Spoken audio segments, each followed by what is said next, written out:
I think for years, ever since I was a young person, Penn State figured very highly in all of our family arrangements.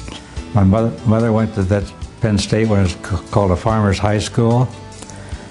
My oldest brother graduated in '36. I graduated in '42. There was no money at that time. Our father had gone bankrupt. And my brother said, you got to go to college, so he gave me $35 to start at Susquehanna. And then after that, one semester I went to Penn State, and he sent me $25 a month, and that was all it took. So a total of $935 for my education. After Penn State, I wasn't there for 4 years, so I didn't get the advanced rotary deal to get a job, so I went in the Army. As soon as the war was over, I went back to my brother at Hartford. This is the one that graduated in '36, and he had laid out all the Moody's Industrials, and he said of all these companies, the only one that was expanding after the war on their dollars was Carpenter. So he said, go to them and just tell them you want a job sweep on the floor, and you'll get on. So, by golly, I came down to, they were going to build a plant over New Jersey, and they needed a leg man, and I got that job. I had national accounts for Carpenter, some of the biggest accounts I had, and loved it. And met all the people, including Mike Beaver and Rodell, and Bob Carty was my boss for a while, so I knew them all. My wife died after these 55 years, and the morning she died, that was pretty unusual. She said, I'm so weak I can't do anything.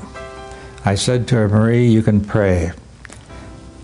Yes, but she said, somebody's got to put wings on prayers. And that's what made the difference. I thought, she said that to me, I was the only one around. I thought, boy, girl, you're never going to die. I know what you like. And the question was, how do you do that? So my daughter came down one day, and I talked to one of our boys who had a scholarship over here, and he said, did you ever talk to Hal Perkins? Well, I didn't know him at all at that time. But somewhere or other I got Kim Murphy's name and asked her to come over and sit in the sofa. And she was a first grade teacher too, the same as my daughter who was there.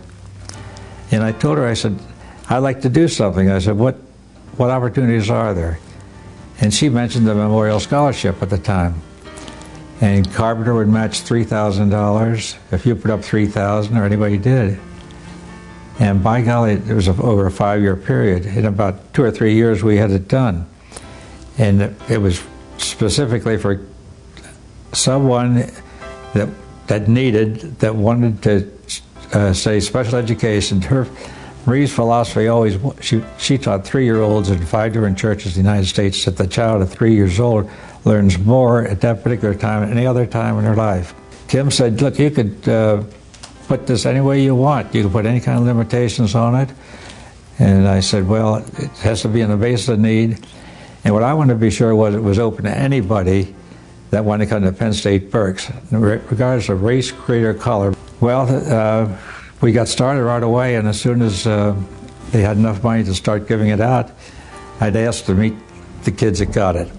That was always a thrill to me because, boy, there's 70% of them, I think, work doing something. Some girls work 3 jobs, and there's no reason why we shouldn't do it. But for Father's Day this year, all my kids have been doing this too. Of all things, I got a check from my son down in South Carolina for $100 with his matching gift form for his company, which is Sunoco, and that was completely off the wall. Now, the other kids will come in with their monies too and do it. So it's going to keep on growing, I think, as long as there's a Penn State, we're going to come and go, but it's growing every year. We're gung-ho in education, I'll tell you. So Marie's never going to die. That's the thing that they say, dust to dust and ashes to ashes, but you know, you can leave something here. You can leave education, and it's going to grow every year. The way that program sets up, I don't know how many people really understand it, is that 5% of whatever the money's in there is given to the applicant that's qualified. The rest of it, so if it's like a hedge fund and they earn 12 or 14%, 7% of it goes in, it's just added to it. So every year this is going to accumulate. And if the kids keep putting in money, and who knows where it's going to go. I think that Carpenter had a love affair with Berks. And every time that they wanted to do a job over here, to build a building or do anything, we'd all get the word. It's like, you better contribute to the Red Cross or you're going to get hung on the cross, you know. So if we give $300 for it, the company matched $300. So that was really a big thing. Almost all the buildings over there, I know the Perkins building's the same way. You're looking in there, you can see the Carpenter deal. I think that anybody that, like the president of Penn State even now, said anybody that's qualified should be able to go to college.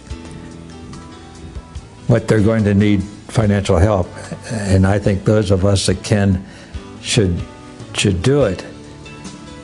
But it's awfully hard to get people to get outside the square of thinking that, why should I worry about somebody else? But if they see these kids grow and contribute, they'll change.